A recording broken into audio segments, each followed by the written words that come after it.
what are the top 10 things you think should be completed by the time your kid is 18? Well, let me just start with a little backwards comment about that. And it's this. You can't get it all done by the time they're 18. So whatever fantasy you have laid out for yourself about homeschooling, just know right now it won't all be finished by the time your child turns 18. As a matter of fact, even your education was not finished when you turned 18. I had, for example, an English teacher when I was a junior in high school who had suffered quite a tragedy at the start of the school year. His fiancée was actually killed in a tidal wave off the coast of California. And that year, we did almost nothing for the whole school year in school. He was my American Lit teacher, and I can remember some of the stories we read, but we hardly wrote. He did not do a good job of teaching. He was checked out emotionally. And you know what? I ended up falling in love with American literature when I was 38. And I started reading it all for myself. In fact, I became obsessed with it. And I learned everything I ever needed to know about American Lit at age 38 after I had already gotten a degree in history at UCLA, right? What I want you to know is it's okay to save some things for adulthood. I didn't read a single Jane Austen book until my 30s. And I'm glad. It was like this present, this little package waiting for me in my adulthood. And when I got to enjoy those things, it was for pure pleasure. It wasn't as though I had to earn a grade or pass a class or keep up with, the 4.0 student sitting next to me. It was all about growth and learning and becoming riveted by the experts in writing that I didn't get to explore in high school and college. I share those two experiences with you so that you can... Your job isn't to cover content. It is to create a thirst for self-education. That is your number one goal. You want your kids to know that they are equipped to learn anything they want to learn at any point in their journeys. I'm happy that I didn't go to grad school until my 40s. I found it so beneficial to have had life experience first. I'm noticing here our thrifty home says that she learned more about history teaching it than in school. Well, guess what? Your kids can't comprehend history. That's why it bounced off of you like Teflon too. It takes getting a few decades under your belt before you can really grasp this thing called time passing. And that's kind of critical for history. So of course you're all fascinated with history now, and you want your children to love it the way you do. You can read it with them, you can explore it with them, but the bottom line is it may take till they turn 30 before history flips a switch. In the meantime, there is so much you can do with history that's entertaining, that passes the time. Did you know most of parenting is simply intentional passage of time with children? They don't remember a lot of the stuff you do. They won't even remember some of your most inspired events, activities, field trips. You will be the one remembering, but your children, what they will remember is what their experience was, how you treated them, how you treated learning, how you treated education. I'm noticing that my window blinds are shiny. Let me fix that. Stay right there. Better, right? Okay. All right, I'm back. Much better. Good. So yes, how they felt, what they took from that experience. Did they see you light up when you were talking about history? Did they connect to a personal story in one of those historical fiction books, and maybe they bonded to the character, and then when they're in college, they're like, oh, ancient Egypt. I remember reading about that. I was bonded to this story, but now I understand better the historical context. This is all me just laying a foundation. Homeschooling, then, is providing, as Charlotte Mason would say, a feast of ideas and giving your children the opportunity to sample a buffet while they develop confidence in their own self-educating powers so that whatever they decide to do with their adult lives, and they are the ones to make that decision, you aren't, they will know that they have the power to make that happen. That's right, intentional exposure, exactly. So what we're going to look at today are 10 top things, and I'm going to cover them in general categories. None of this is going to be astonishing because, hello, there are some things we all want to cover to ensure that we have educated, civilized human beings at the end of the journey. That said, I want to give you maybe some unique perspectives about all that stuff you're already covering with your children. All right, here we go. Number 1, top of the list, reading. You all know this is number 1. Without reading, you just don't get the education that you get with reading. So what do I mean by reading? Do I mean let's make sure everybody's reading books by the time they're 3, 6, or 12? Does it mean requiring them to read all the classics by the time they're 18? No. Here's what I mean by reading. Reading means valuing the communication recorded through history for us to enjoy today. Reading means valuing recorded history that has been preserved for us to enjoy today. The reason it's important to think about reading that way is that not everybody becomes passionate about holding a book in their arms and reading it. Not everyone has that happen. But what they can do is listen to books. They can use books for research when they need to write papers. They are engaged in reading the news. People who love and value reading know what quality prose sound like, know when somebody's argument holds together. So when I'm talking about reading, I'm not just talking about putting a book in someone's hand and expecting them to complete it, though that's fine and wonderful.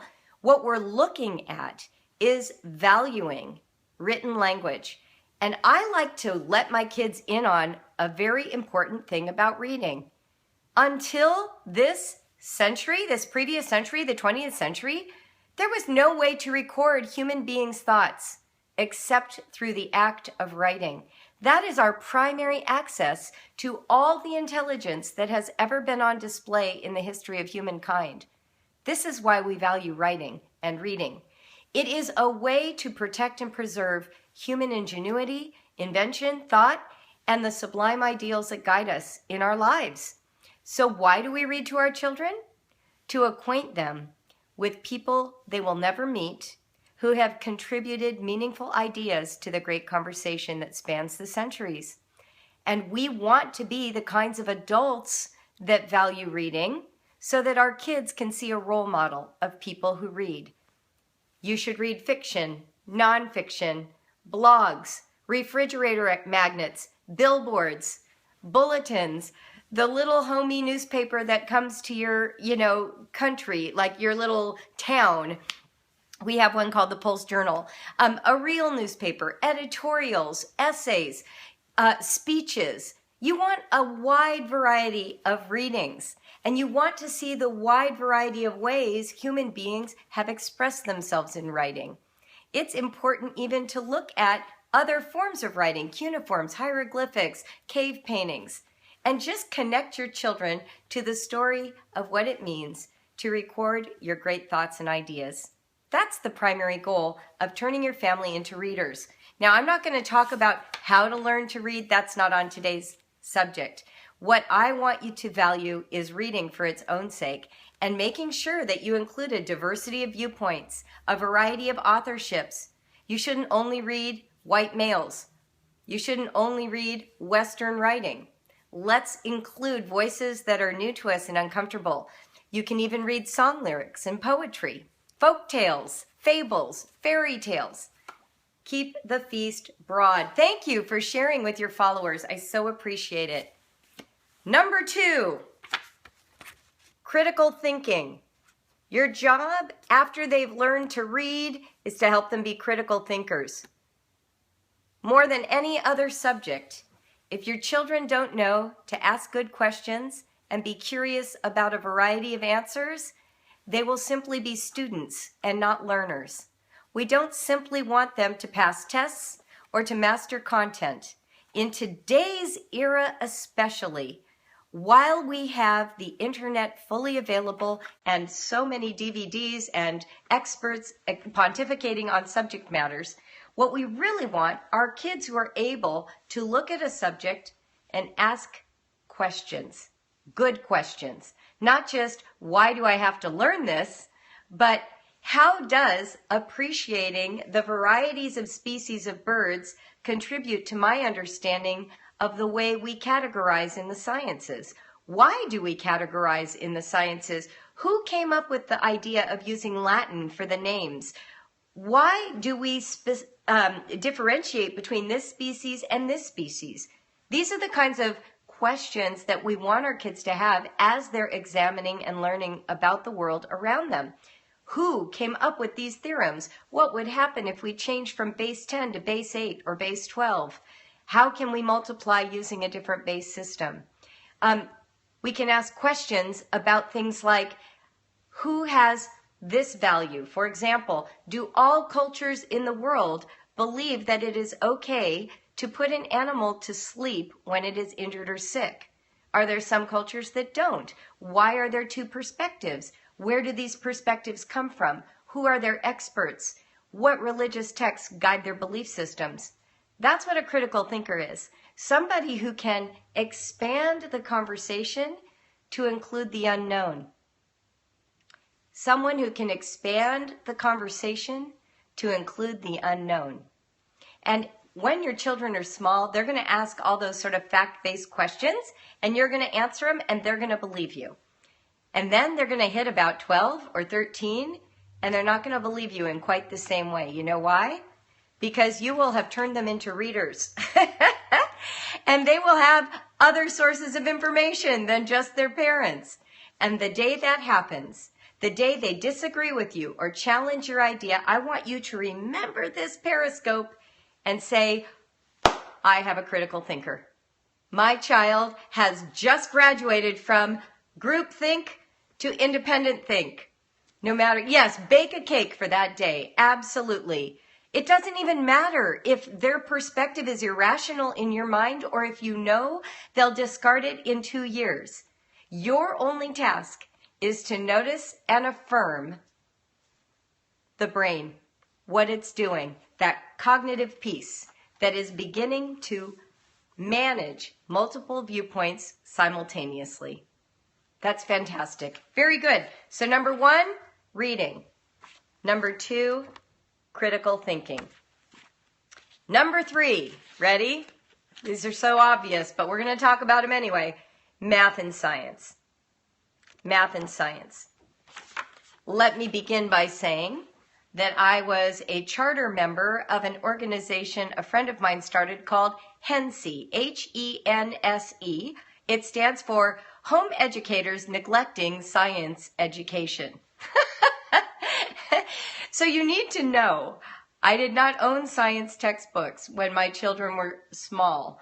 I did not try and teach them the scientific method using some big, textbook that everybody else was using.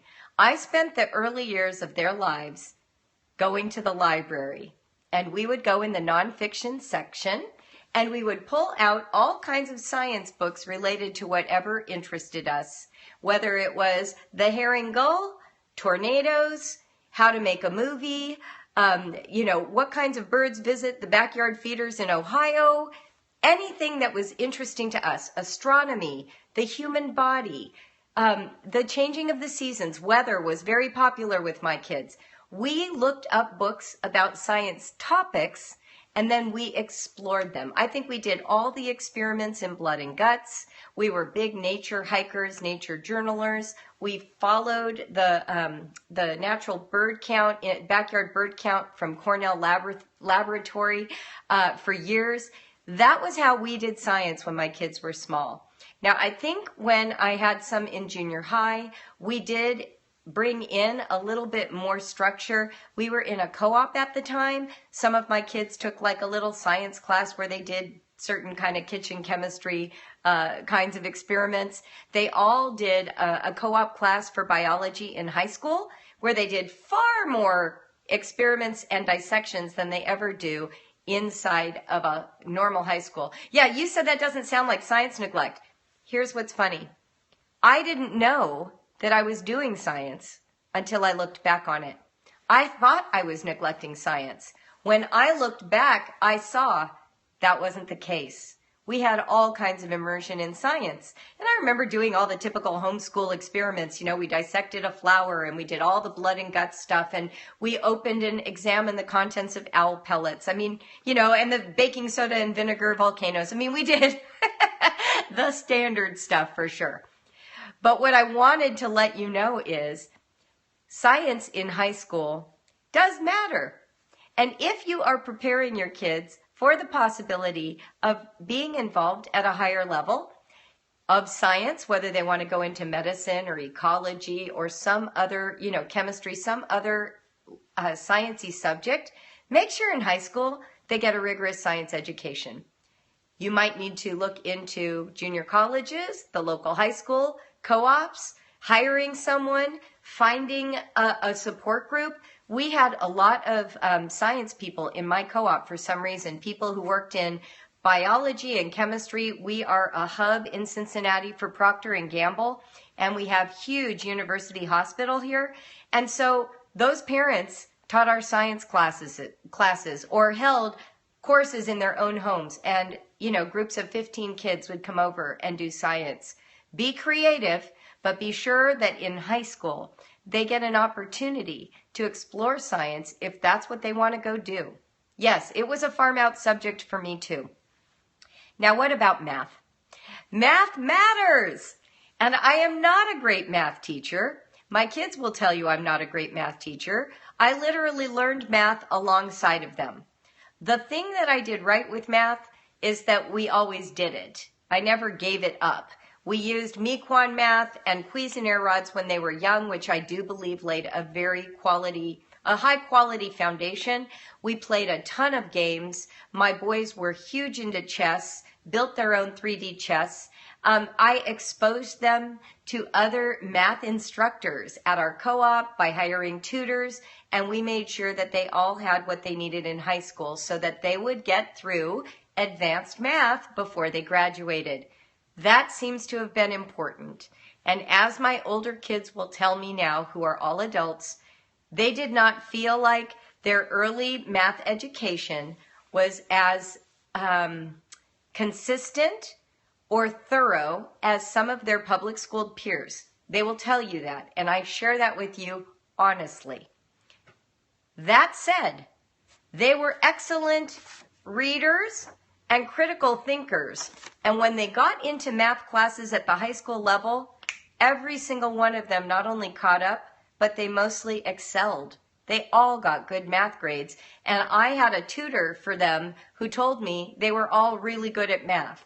And my adult children now out of college, they're all good at math. I hope that encourages some of you. I am a writing person. Math was hard for me. I had to relearn how to divide and multiply fractions when I was teaching my own children. And yet, they're all good at math as adults. And they were all capable of catching up even in high school. You do want them to have a good math and science education because why? We are in a highly math and science-oriented culture today. We have it showing up in every aspect of technology. And I've got 2 kids who are good at computer programming, which was very helpful for them to know math.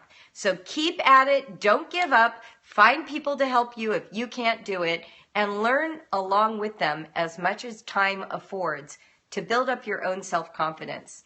That's something that I tried to do. I wasn't totally successful at it, but it was something I valued. Okay, so we've got reading, critical thinking, math, and science. Make sure they get enough math and enough science in high school so that they can choose any field in college. All right, number 4, how could it be writing? How could writing come after math and science? Well, there's really no reason. It could have gone the other way. But here's why I put writing in this sequence. I feel like math and science are subjects that would be easier to overlook. I don't know anyone who forgets about reading and writing. Writing is simply the expression of everything that's being loaded inside of your family, inside of your person, excuse me. So they need things to be able to write about. Personal experience, history, the arts, what they're learning in math. Johanna's chief way of mastering the math facts when she was little was to write note card definitions for all the processes she was using. The reason she enjoyed that? She liked writing. She didn't love math. So writing is a tool that helps us to process and absorb all that our brains are assimilating, and it is also an enormously valuable tool in a technological, internet-dominated culture. We want good writers, but I know you already know that, so I'm not telling you anything new. So here's what I want to tell you that's new. Turn your kids loose on the internet. Turn them loose. Now, I know you've all got bells and whistles that protect your kids from evil people on the internet, and I'm all for that. But in whatever way you can, give them the opportunity to self-express through online communication. Let me tell you why. The fastest growth in writing comes from an interested audience. Kids will modify their voice, their spelling, their punctuation, and the depth of their content in reaction to their peers faster than they will for you ever. And the kids who've been the most successful in BraveWriter are the kids who've had unfettered access to the internet, where they have people liking their statuses, asking them questions, challenging them in a discussion forum, arguing with them during an online video game while they're chatting down in the comments. That's where a lot of today's writing growth is happening. And as I often share in conventions, more kids are writing today than in the history of humankind. More kids are writing today than in the history of humankind. I mean, that's mind-blowing. Writing is more interesting and important today to all of us than it's ever been because we have an immediate audience. Yeah, I remember the day that Liam was playing one of his games and he yelled to me, "How do you spell this?" Then another, "How do you spell this?" And when he was done, he said, "Mom, I need to work on spelling because I don't want to look like an idiot in these online games." Right? So think about ways to create that opportunity. Well, you steer clear of creepers by being in communities that are like you. Liam did a great Periscope with me about this because he's been an online gamer since he was quite young. And he said you typically hang out with people who are like you. So, if you're a 10 or a 12-year-old playing an online game, that's pretty much who you're going to play with. You're not going to play with 21-year-olds. They're typically not there. And all of us have the capacity of turning off the computer.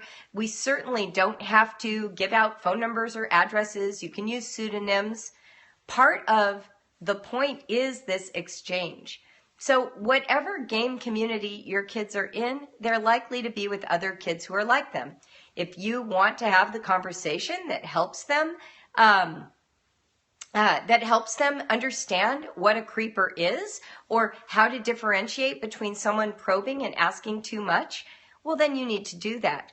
Yeah, and if they're really young, you don't need to have them online with those kinds of people. They can be emailing a grandparent or their father at work if he works outside of the home. They can be texting. You can also create in your own family. I think it's called 25 Snaps. Has anyone heard of that? Cindy, if you're on, tell me I got that name right. It's sort of like Facebook, but you decide who's involved in this online social media communication. So let's say you've got family all over America. You can just log each of you in, and then you post status updates, videos, and photos, and no one can see them but your own family. That would be a way to have online communication that's perfectly safe and yet gives them an avenue for this publishing aspect of writing. So take a look at something like that. And I know there are others. So you might even just, type that in online and see what you can do. Yeah. Want a nice, innocent homeschool? Listen, why couldn't you create that, Jill? Why couldn't we go, 25 Snaps. Why couldn't we go into the Brave Scopes group and create a Facebook for kids and create a community that was only for those kids? You certainly can. Christy, you could do it. I know you could. So this is the kind of thing that just takes your initiative, your ingenuity to help make it happen. But it's really important that you do. All right, so that's writing. Keep them writing, write with them. Keep writing incomplete projects that never get revised. Don't feel like you have to get through all of them. The goal is not writing products. It's writing process. Lots and lots of practice. Lots and lots of incompletions. Lots and lots of varieties of ways of getting words out. Okay? Cool. Number 5. We're going to roll through these because we're already halfway there. Foreign language. All of these are words for friend. So we've got all these different friends from the different languages. That's Russian, that's Arabic, French, and Spanish.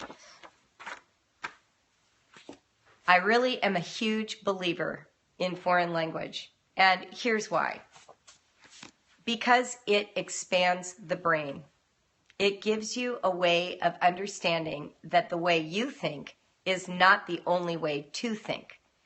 I personally am biased toward living languages. I think it's worth it to learn French, Spanish, or German, or whatever language your family speaks, Japanese, Chinese, Korean, whatever it is.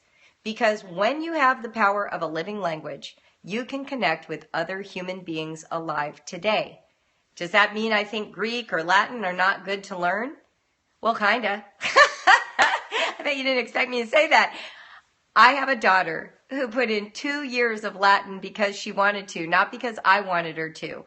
She enjoyed it. And she's gone on to study French, and now she lives in South America and is learning Spanish. And she's like, I can't believe I put that much time into Latin when I could have been learning a language people speak. Now, did it help her with French and Spanish? Oh, I'm sure it did. She's a very verbal person. But it wasn't the core of the rest of my kids' curriculum. Noah studied American Sign Language and Klingon and constructed languages, and then finally French in college. All my other kids have taken French. Liam recently studied Greek in college and really enjoyed it, but he told me, what are you going to do with it, right? It was good for understanding how the Greeks wrote more than for understanding how to communicate with other people. So my personal bias, this is just me personally, I think dead languages, I have 5 kids, by the way. I think dead languages are fascinating simply as a study in history and to explore the roots of English. But I feel like the value of all that dedication of foreign language hard work is rewarded when you get to communicate with living people. And so I've studied Spanish, French, Arabic, Berber. Is that all 4? Oh, yeah. And then New Testament Greek. So I've studied 5 languages. And hands down, French and Spanish are still the ones that are with me the strongest. And then thirdly, Arabic, actually. So there you go. Okay. Number 6. So yeah, I'm all about foreign language. Number 6. Chase one affinity. Chase one affinity. You want me to speak Berber? Let me think if I can think of the word for Berber is tashilhate. I might have to think to come up with a whole phrase in Berber. It's been a long time. Chase one's affinity. Okay, so here's what I want you to think about. We've just pretty much barreled through. Oh, I love that you studied Morocco. I lived there. So we've talked about, I didn't mention history. I know you'll do history, so I didn't even bother. But we've talked about maybe the core subjects, right? What I want you to think about here is making sure that one affinity of each child gets a deep, deep dive. Like you will go all out for it. You're going to drive places. You're going to spend money on it. You're going to go on the adventure with your child. You're going to fully indulge it. Pick one. Now, some of your kids are going to be relentless and you're going to end up doing 3 or 6 with some of your kids. Make sure you don't overlook anybody. If you've got 5 or 8 kids, then 1 affinity per kid, but stay alert and chase it for all it's worth, because more learning is going to come from that experience than anything else they do for their entire childhood. So if it's Shakespeare acting, you get them in that high school company. If it is studying astronomy, you help them raise the funds to go to space camp at NASA. This is what you want to do, and don't give it up. Now, I love that you use that in their homeschool years when they're little, but they will remember it better if you do something in junior high and high school. Just here to tell you, it really matters. It's easier to chase an affinity with a 3-year-old, and that 3-year-old won't remember it. But if you give yourself to it when they're 11, oh my goodness, the amount they will remember. Johanna entered into the vintage dance experience in junior high with her older brother, and it became a passion for an entire year. This is the kind of thing that you want to indulge. You want to dedicate time to it. Do you know what that means? It means that you will take time away from school subjects. It'll take time away from school subjects. I want you to be okay with that. Okay? I want you to be okay with that. Cosplay is king for your daughter. That's lovely. Oh, we're getting to sports. Sports would fall into that category, and I'm about to talk about them in another way as well. Yes, so very good. So you know what I'm talking about. Chase at least one affinity deeply, deep dive with your kids. Number 7. Sports is included, but I'm about to talk about them in number 8, so hang in there. Oh, when they're 12 and 13 and very introverted, you don't need to crack them. It will come to you. You don't have to make them have an affinity. It's a great question, Alicia. I had Johanna at age 13. She withdrew from everyone. You know what her passion was? The Elijah Wood fan discussion board online. It was when LOTR had just come out. She was passionate about Elijah Wood. She didn't want to talk about it with any of us, so she got online and she deep dived into Elijah Wood and this community of girls from around the world who were total fans. And what she learned from it was that there was a world of young women who had lived very different lives from her. She learned about families that were not healthy. She learned about life in England, New Zealand, and Australia. She learned about the differences between being 16 and 13. She learned how to communicate online and represent herself, and most of that was invisible to me. I was not reading that with her. Some of it, when she's told me looking back, was even a little bit, oh my gosh, I didn't know you were dealing with a girl who was cutting or someone whose family was divorcing. These were scary moments for me when I found out later. But today, Johanna is interested in social work. And I think part of it came from recognizing that her childhood was reasonably well, going well. And meanwhile, there were other people who were hurting in the world, and she had interest in them. So you don't always see it. But if they tell you, get in there, support them, pay for things, drive them to things. Yeah.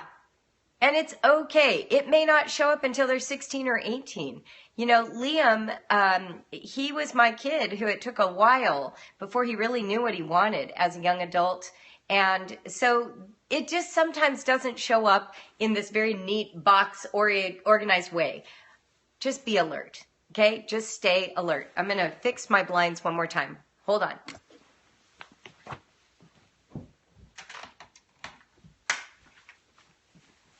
Okay. Let's see. More Minecraft. Okay, you want to know something interesting? I'll just tell you this as a side note.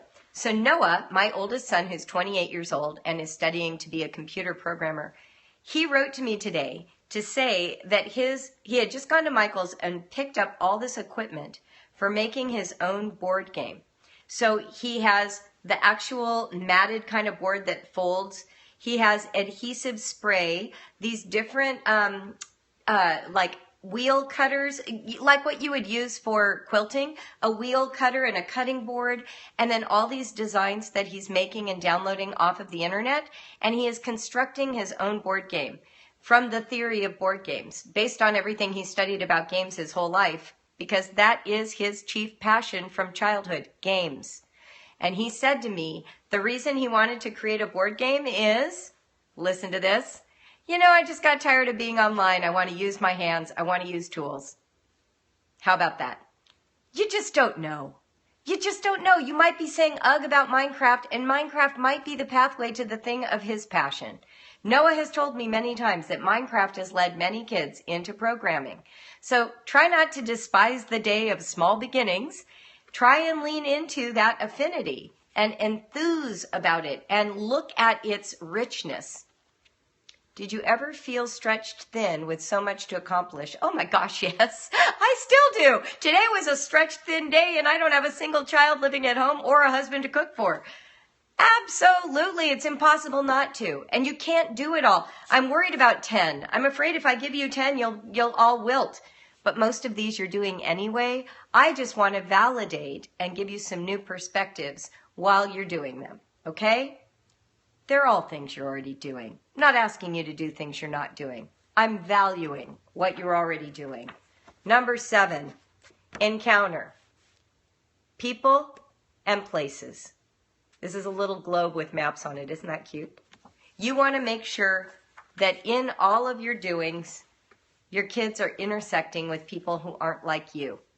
That is what people mean when they say, what about socialization?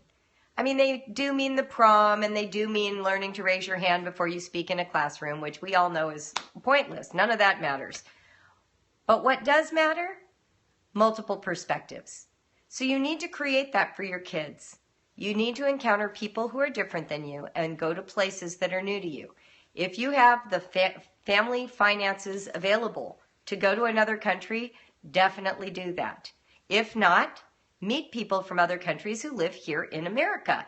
Go to, Little Vietnam or Little Saigon or Chinatown or Alvera Street in California.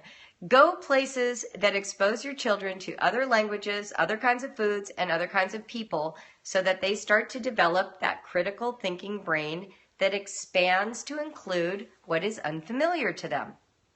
Yes. Oh, if you want help with the critical thinking skills for a 13-year-old, join the Homeschool Alliance. Go to CoachJulieBogart.com. Let me get that out for you.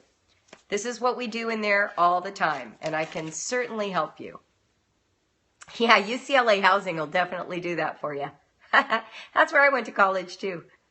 Go to CoachJulieBogart.com and check out the Homeschool Alliance. That's what we do. Being active in foster care, that's also fabulous.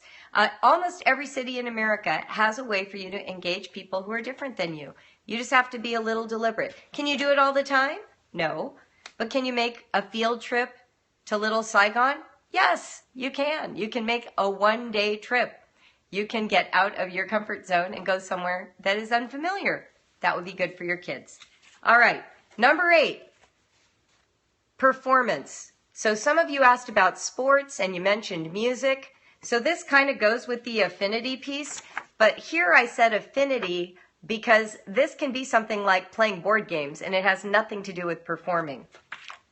Performance is standing in front of people and being self-possessed and doing your best. So if your kids are in a marching band in high school or join an acting group, he thinks they are cussing, not rational. I don't know what that's related to, so I'm just going to keep going here. If your kids are in a marching band or they are in a ballet group or they act in a theater company, that's performance. Find ways for them to have self-possession in front of an audience. This is probably one of the most critical skills you have to pass on to your kids. Kids who hate people looking at them have not had the opportunity to grow in performance. Katrin was that child. I remember she took ballet for 2 years and she quit before the recital. Then she was in a co-op group where they had to sing in front of the class. She had one of the best voices. She wouldn't sing a solo. She hid in the back. When she took voice lessons, she wouldn't let me hear her perform. I finally talked her into performing, but I wasn't allowed to come, so I never heard her sing in a recital. She would not play at the piano recital. So I thought, how is this child ever going to be able to become the kind of person who can stand up in front of other people? Well, here's how it worked for Katrin. It may work differently for your family, but I want you to know how it worked for us. She started going to the local public high school as a freshman and met some kids who told her about the color guard, which is flags. And because everyone was doing the same thing and they were doing it together, she did not feel like she stood out in a crowd and she totally got into performing. Jacob was in the marching band. Same thing. You're doing something as a group. You're all supposed to be indistinguishable from each other. That's a way to do it. So put them in a context where the focus isn't on them, but their contribution to the performance is in a group. And you may see them be more willing to stand up in front of people. It's also worth it to talk to your kids about this. You know, I know we're homeschooled and we live in our own house all the time and we're not used to being in front of people, but part of your education before you leave home is going to include learning how to do that and not freaking out, because you're going to need it in business. You're going to need it when you're speaking in front of a group in whatever context, in their job, at church, when they're teaching in school, whatever their profession is. So you want to give them those tools. And for me, acting has turned out to be probably the most valuable class I ever had in high school and college. Speech and debate, another great opportunity. Sports, a great way to do it. They don't have to perform in the, singing out loud. They're just running on a field, participating with a team, and the dynamics of the field determine their performance. They're not looking at an audience for approval. So sports, music, theater, flags, anything, a chess team, anything that requires like a group outcome is a great place for kids who are a little bit shy about performance. Okay, so that's number 8. Let's look at our time. Oh, we're doing so well. Going to hit my 1 hour mark. Number 9, this one is very starkly decorated. Find friends. It is your job to help your kids have friends. And there are millions of homeschoolers now, so we have to find them their friends. Co-ops are great for this sometimes. Sometimes they're horrible. If you live in a city, you should have no trouble finding friends for your kids. And one of my favorite things about homeschool families is that families became friends. Parents and parents, kids and kids, and you could do family activities. So we did a lot of family parties with our kids at night and on weekends that included mom and dad. And that's how my kids made their very, very, very, very, very best friends between the ages of 0 and about 14. We just did family stuff with other families, and that made them their friends. I wasn't trying to find one best friend for each kid and then negotiating the driving for 5 different kids to 5 different families all on the same day. We developed family communities, and at one point, I think there were 5 families in my group, and we rotated every month. So twice a year, you had to host a party. That was it. It was easy. And then the other months, I went to their houses, and I didn't have to do anything except show up with kids and food and maybe dress up clothes. So think about ways to create these opportunities for your kids to have friends. When they get to high school age, that's when things change. And the best way you can help them is to put them in contexts of groups of kids, their ages. So whether that's a sports team or a theater company or part-time enrollment in high school or a local homeschool co-op group that is all high schoolers or a church group, you guys know. But find context for them to have some friends. Do they have to have 20 friends? No. But they do need some, because it's lonely to not have friends. And it's easy to think that the oldest kids should just be taking care of the younger siblings now that they're old enough to help them out. But that's not the same as having friends. So help them find friends, okay? And then number 10 is really the most important. Oh, somebody said no. I don't know what the no is to. I hope it's not to friends. Yeah, peers are very important. It's not that we want to put them into the soup of the school system necessarily where they're being beaten up, right? What we want, yes to friends, what we want is for them to have a meaningful experience of their peer group that nourishes them, so they can start making good judgments when they're adults about who to trust, who to work with, who to marry. These are important experiences for kids, and we want them to have them. Oh, it can be so hard, and it can be crushing to watch your child be mistreated by another kid. Just know that that is part of growing up for everyone, and we cannot protect them completely from peer insult. That is part of growing up. We're already doing a pretty good job of it. We homeschool. But when it comes, just know, oh yeah, okay, here's that moment. Here's that experience. Share your heart. Share your own hurts. Remind them of ways that you were mistreated. and help them through that. That's part of what it means. Oh, it's so hard, Alicia. Being new is really rough. If you can find a local homeschool co-op or support group, I would start there. That's what I had to do when we moved to Ohio. And it was challenging. Absolutely. Okay, so number 10 is the most important. You ready? Okay, if you haven't invited your friends, you can do it now. Because for me, if you do this right, the others are okay. The others will just, if you don't get all of those perfectly, no big deal. This one is the one. Okay, so you ready? Number 10, most important for everything else.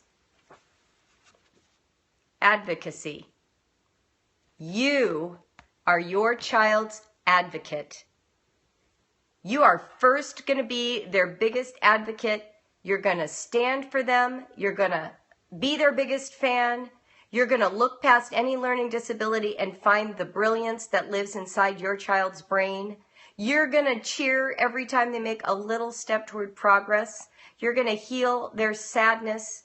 You're going to bake them cookies. You're going to believe in them when other people don't. You're going to explain and interpret to them the misjudgments of educators and in-laws. You are your child's advocate. That is number 10. It's the most important. And guess what? Second, you're going to teach them how to advocate for themselves. That is what you can do in homeschool. You advocate for them, and then you teach them how to be advocates for themselves. And here's why this one to me is the most important. Everything else I showed you, you can skip. You can. They may not ever become the best readers. They may give up on math. Maybe they won't learn a foreign language. Maybe you won't make it to a foreign place. Maybe they will be that kid who doesn't really make friends. But they have you. And you get to teach them that they're valuable. That is your number one job as a parent. They have worth no matter what they do with their educations. And they need to come into an awareness of how they can stand up for themselves in the face of everything else. And you know how you do that? You model it first by believing in them, not being harsh, not being critical, but being on their team. And then, as you see them expand those wings and say things to themselves that are negative, you teach them how to reframe. You know what? You'll get this. Oh, you don't want to read Jane Austen now? I loved reading it in my 30s. You have time. You help them to not bring shame and blame on themselves.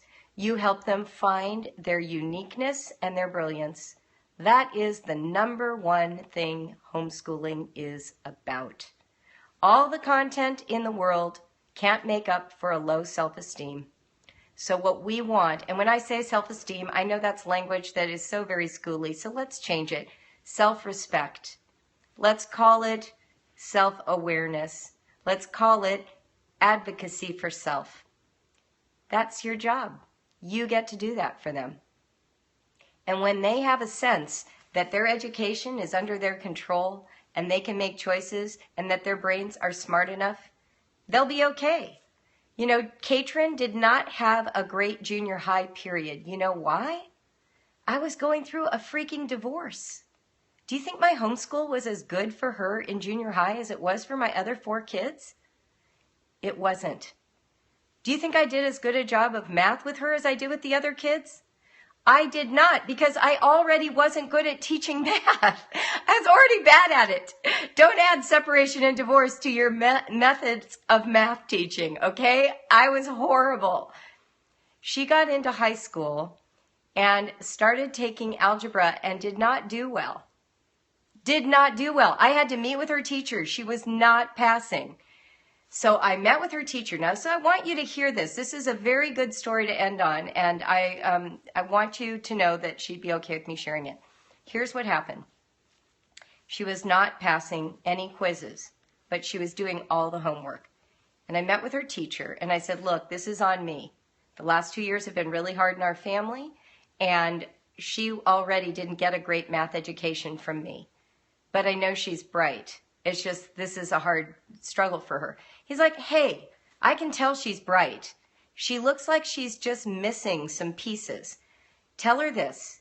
I will meet with her any lunch period she wants for this whole semester. I will just be in here every day. She can come any day she wants to. And instead of doing just the odds or evens for homework, if she's willing, tell her to do all the problems and to take all the practice quizzes. And she'll grow if she's willing to do that. And then he goes, and I know teenagers, you can't make them work hard, right? I mean, if they don't want to, they don't want to. Well, this was my homeschooled daughter. I went home and I said, hey, Katrin, here's what your teacher said. She's like, oh, I can do that. That kid did every practice test in the math book. She did all of the problems, and she met with the teacher. And she went from a D to an A in a semester, and she earned an award from the high school that said, Most Improved Progress Award. And the teacher said to me he's never seen that happen in his history of teaching, and he was a 30-year teacher in high school. Why? Because Katrin knew she could learn. She knew she could learn. She learned that from homeschool. That's what she learned. She made it all the way through pre-calculus in high school, got A's. She's fine. Now, every kid's different. I don't want you to take my anecdote and apply it to your family and then say, well, it didn't work out that way for us.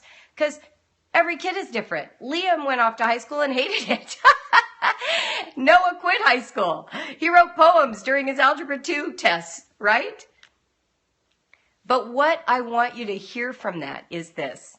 Bottom line isn't about the grade that she got. It's that Katrin, on some level, knew that her education was under her control. And I believed in her. And she knew that she was a capable person. She just needed a little more help than I was able to give her.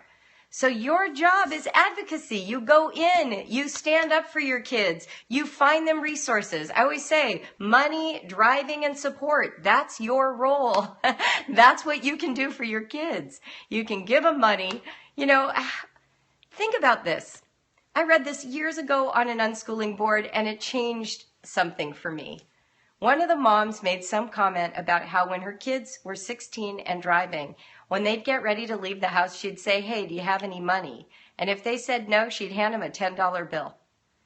And I thought, oh my gosh, that would change my life if that had been my journey as a kid. I think I would have really loved that. So I started doing that. I started doing that with my kids. Not every time they walked out the door, but occasionally I'd just say, do you have money? I've got a 20. Do you need some money? Like, be their advocate. Be on their team. Find ways to make their lives special, meaningful, important, easier, successful. And then show them how to do that for themselves. You know, I couldn't do those problems for Katrin. She had to sit down and do them herself. She had to actually do the extra work, compensating really for me not doing a good enough job during that period of time. But look where she is today. She's in college. She's a linguistics major. I just found out she's going to India this summer on an exchange student program with India, and they only choose 20 kids, and she got selected.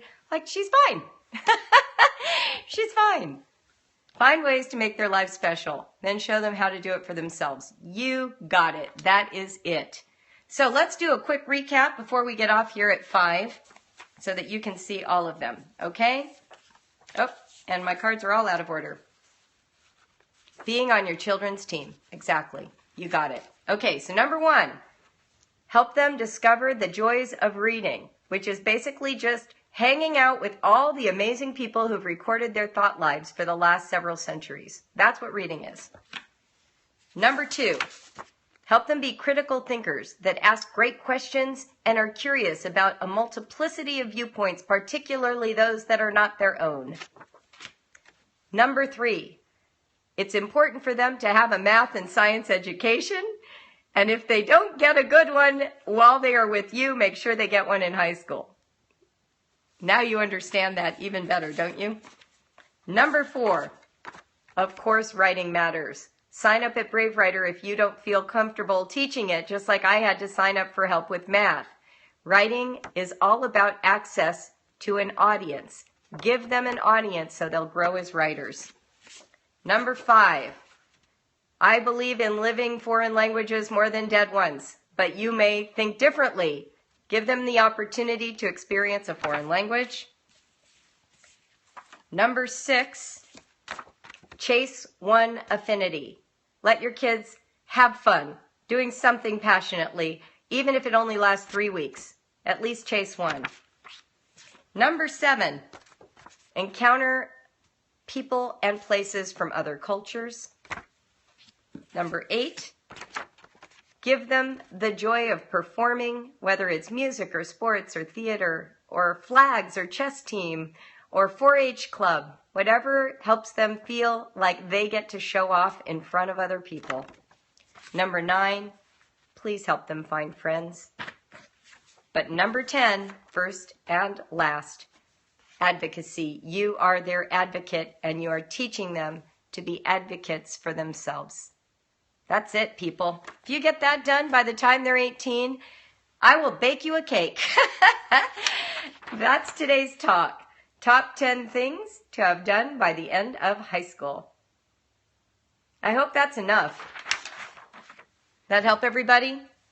Cool. I can take a few questions before I go, if any of you have them. Find out more about our writing program at BraveWriter.com.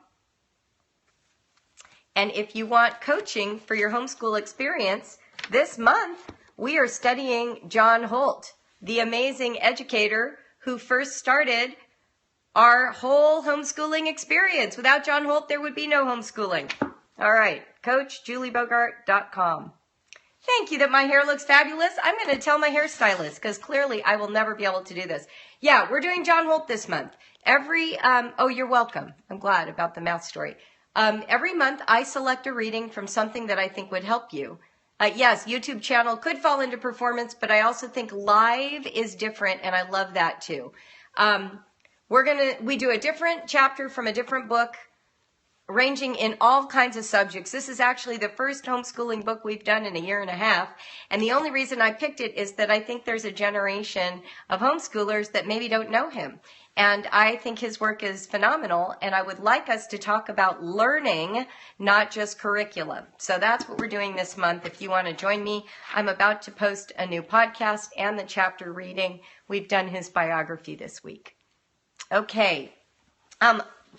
Do you mind if I just do a really quick marketing piece?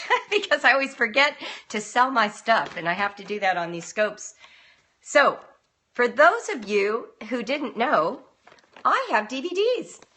These are based on the very first retreat that BraveWriter had. People like Rebecca Bison were there. So if you want to see her and me and anybody else who was there, you can buy these. These have the 5 main talks that I give wherever I speak. We are not doing these talks again at this year's retreat. And this is what they were.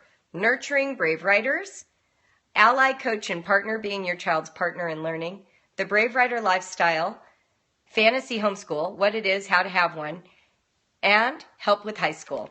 So there are 5 sessions in here. It totals over 6 hours. And you can purchase them either in hard copy like this or digital downloads if you go to BraveWriter.com/DVD. I believe, yes, this year's retreat is sold out. However, we are still taking registrations because we always have a certain percentage that quit right beforehand. So if you want to go to the retreat, go ahead and register. We'll add you to the list and we will let you know if you get in. And my guess is you will, because we have not gotten close enough yet to it being canceled. I mean, to people canceling. Yeah, I guess that's it. I was checking to see. It's BraveWriter.com/retreat if you want to go look at the retreat stuff.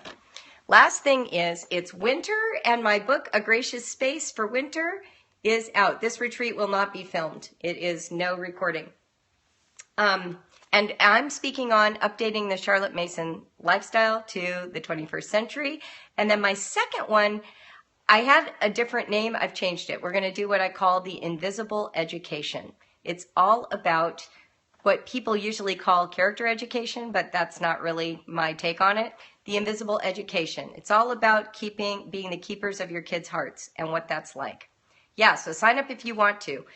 So anyway, this book has daily readings, non-sectarian, that support you in your homeschool commitment.